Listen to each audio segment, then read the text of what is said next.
And let me congratulate Troy Price and the Iowa Democratic Party for turning 2 congressional seats blue in 2018.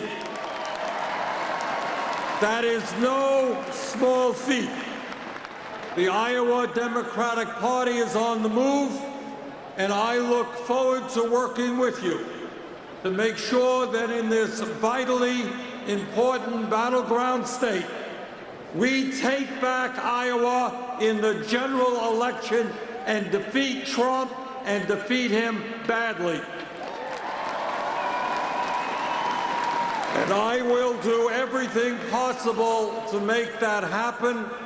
And I'm very happy to announce tonight a $20,000 donation from my campaign to the Iowa Democratic Party.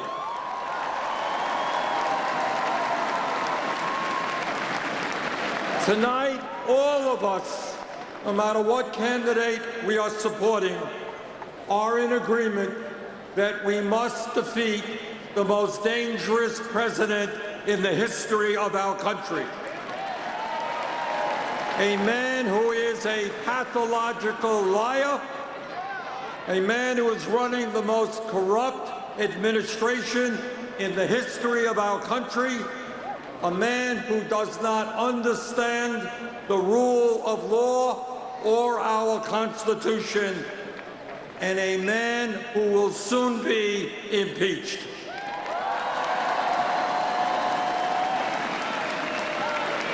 Now, that is what we all agree on.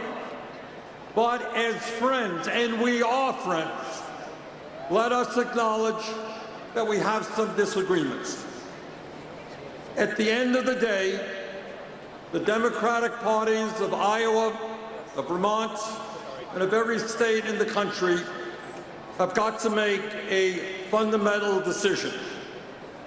Do we continue the status quo politics which has enabled the wealthiest people in our country, the largest corporations and their lobbyists, to have extraordinary influence over the economic and political life of this country? No is the right answer. Now, that is where the Republican Party is and has always been. But as Democrats, it seems to me that we must chart a very different path.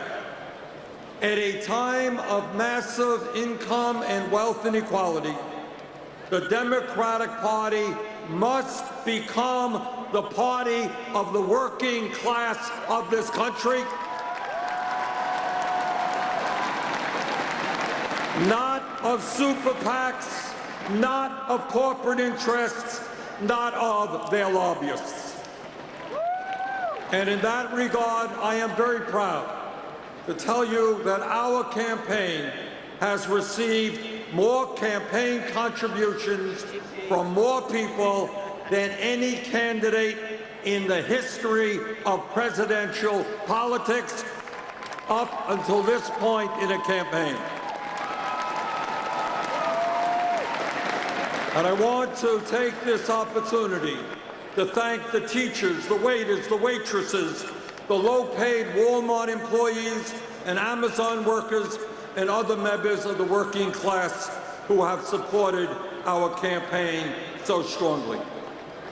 And now I want to take a moment to quote to you one of the great political leaders of the last century.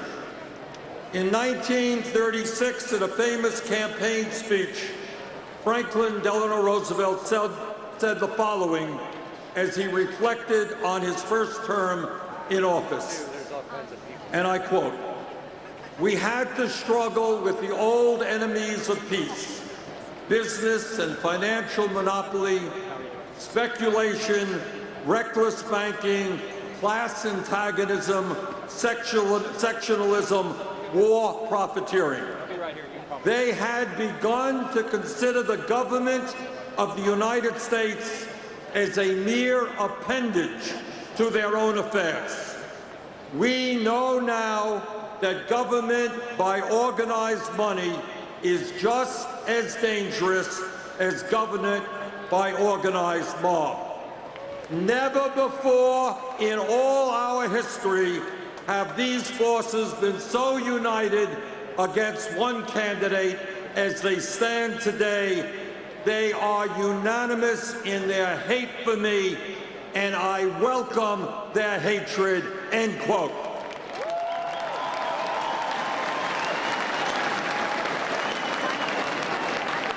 What was true in 1936 is perhaps even more true today, when 3 people own more wealth than the bottom half of America, when in the last 30 years, the top 1% has seen a $21 trillion increase in their wealth, and when many of the largest, most profitable corporations in America do not pay a nickel in federal income tax. Now, I understand that nobody likes to be hated. Not me, not you, not anyone. But the truth is that real change never takes place without struggle. Without having, as Roosevelt told us, the courage to take on a corporate elite whose greed and corruption is destroying the middle class of this country. So tonight, I say to you that if I am fortunate enough to accept the nomination of our party in Milwaukee, that convention will not be funded by corporate interests or their lobbyists. That convention and our victory over Donald Trump will be funded by millions of Americans who are sick and tired of status quo politics. But in order to defeat Trump and generate the voter turnout that we need an agenda that speaks to the pain of so many of our working families. And in that regard, let me quote another great historical figure, Nelson Mandela. And this is what Mandela said, profound statement. He said, and I quote, "It always seems impossible until it is done. It always seems impossible until it is done," end quote. Now, the establishment and the moneyed interests always tell us that real change is impossible. Well, let me respectfully disagree. In my view, health care is a human right, not a privilege. And we will pass, whether the insurance companies like it or not, Medicare for all. We will end starvation wages in America, raise the minimum wage to a living wage, $15 an hour, and make it easier for workers to join unions. Every person in our country, regardless of income, is entitled to a quality education, which is why we will have universal pre-K, significantly increased funding for public schools, provide teachers with the income and respect they are due, make public colleges and universities tuition-free, and cancel all student debt in America. And when it comes to whether or not we save our planet, that is not a debatable issue. We will take on the greed of the fossil fuel industry we will transform our energy system away from fossil fuel to energy efficiency and sustainable energy. And yes, we will pass a Green New Deal.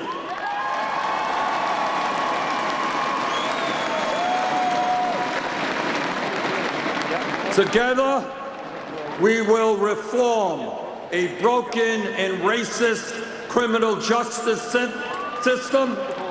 We will end the war on drugs. We will legalize marijuana and expunge the records of those who are arrested for possession of marijuana.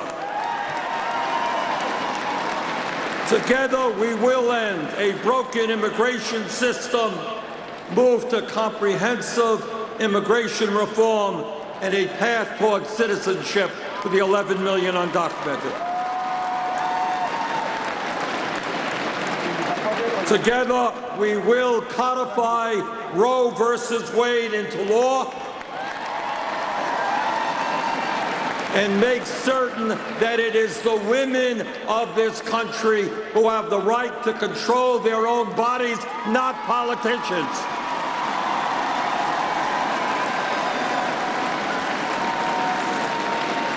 And together, we will stand up to the NRA.